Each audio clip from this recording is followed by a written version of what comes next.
అయిపోతే పిల్లలకు వచ్చే మొదటి ఆలోచన ఆత్మహత్య. ఏ ఒక్కరు కూడా ఇలాంటి ఆలోచనలు ఉండకూడదని నేను ఈరోజు మిమ్మల్ని కోరుతూ ఉన్నాను. ఇంటర్మీడియట్ రిజల్ట్ వచ్చిన తర్వాత చాలామంది పిల్లలు చనిపోవటం మనం చూసి ఉన్నాం. నిన్నటి దినాన్ని 10th క్లాస్ రిజల్ట్ కూడా వచ్చింది. మరి ఎంతమంది ఎలాంటి ఆలోచనలు కలిగి ఉన్నారు? కానీ మీ మైండ్లోకి వచ్చిన ఈ ఆలోచన నుంచి మీరు దూరంగా ఉండాలని నేను ఒక సహోదరుడు మిమ్మల్ని అందరినీ కోరుతూ ఉన్నాను. చూడండి, ఫెయిల్యూర్ నుంచి మనం చాలా విషయాలు నేర్చుకోవచ్చు, మంచి విజయంలోనికి వెళ్ళొచ్చు.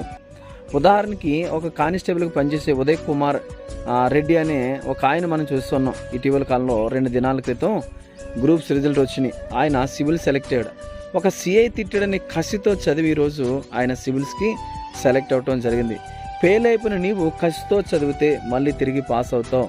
నీ కుటుంబానికి నీ ప్రాణాలు చాలా విలువైనవి. రేపొద్దుట నీ దేశానికి నీవు ఎంత ఉపయోగపడతావేమో ఒక్కసారి ఆలోచన చేయి. మళ్ళీ తిరిగి కష్టపడి చదువు, పాస్ అవ్వు. God bless you. దేవునికి తోడుంటాడు.